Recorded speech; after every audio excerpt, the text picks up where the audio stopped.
Hello and welcome to a video on Fostering's time tracking app and how to add a second relationship object to the time tracking list that you can add on any page layout or put this component anywhere in your Salesforce organization. The first thing I want to show is where you set your default second object. So within the time tracking list, I have it here just on a utility bar. I added the component here. You're always going to have account. Account will always be your first reference to look up. But then you have the second one.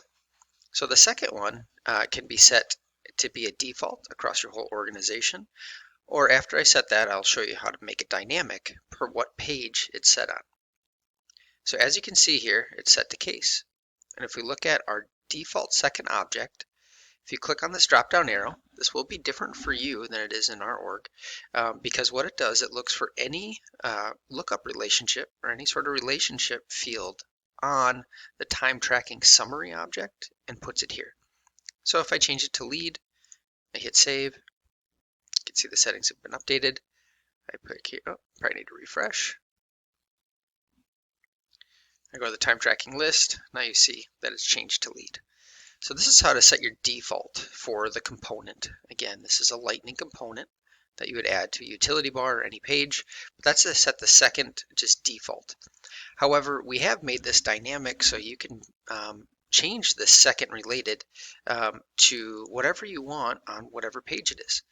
So let's go ahead and take a look at first let's take a look at the fields that we have on our time tracking summary record, because that'll be the first thing that you want to make sure you have a lookup relationship to. So I'm going to go in the time tracking summary object and go to fields and relationships, and then I'm just sorting by the lookup relationships that we have here. So if you don't see your options available within those pick list values back on the time tracking settings, or what we're going to show in just a minute in the properties of the lightning component, you want to make sure that you've created a field with a lookup type relationship. So as you can see, lookup case, lookup lead, lookup opportunity, and it's really simple. Just simply hit new, click lookup relationship, specify what object you want to link it to. Again, we've already done case, so I won't save this, but I'll hit next and go through the following steps. So I'll cancel that, and now let's go back and take a look at what this looks like on an actual case. So on a case in Salesforce, you can see that when I open this case, it is automatically defaulting our account and the case. So I don't need to type it in or enter anything in. I just simply hit start and away it goes. And we're good to go. I'll pause that and stop it. And now let's go to an opportunity. So let's say I'm working on an opportunity record. You can see that it automatically defaulted the account and the opportunity record for the time tracking. Let's go ahead and hit start. It automatically starts it, and away you go. I'll pause and stop that. So now let's show how those are configured. Simply either on case or opportunity, go ahead and click Edit Page.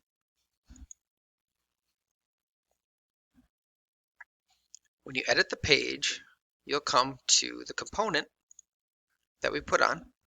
And if you haven't put it on the page layout, it's just simple time tracking list. Don't use time tracking, just time tracking list. You'll drag and drop that, which we already have on the page here.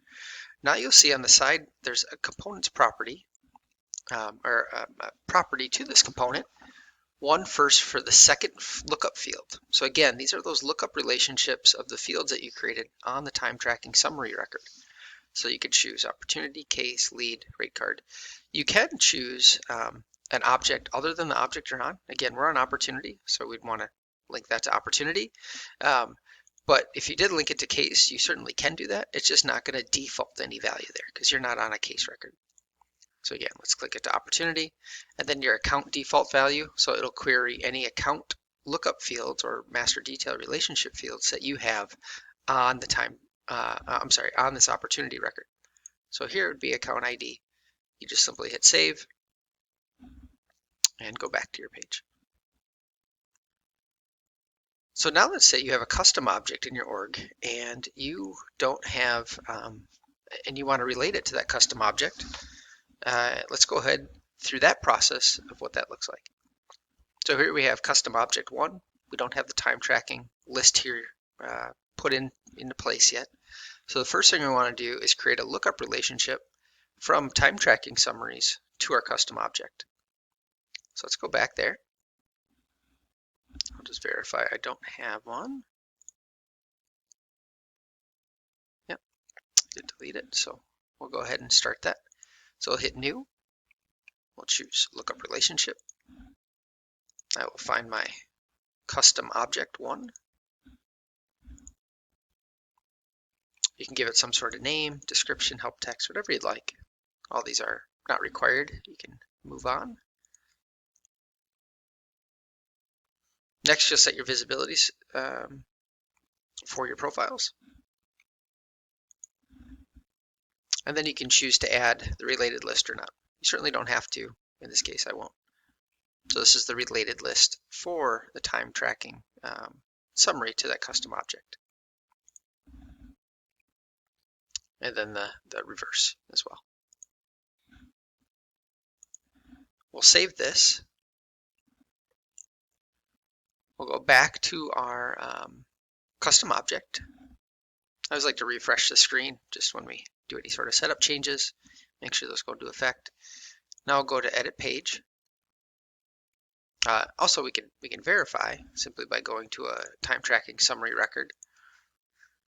And we can see that the new field not been added. Let's refresh one more time here.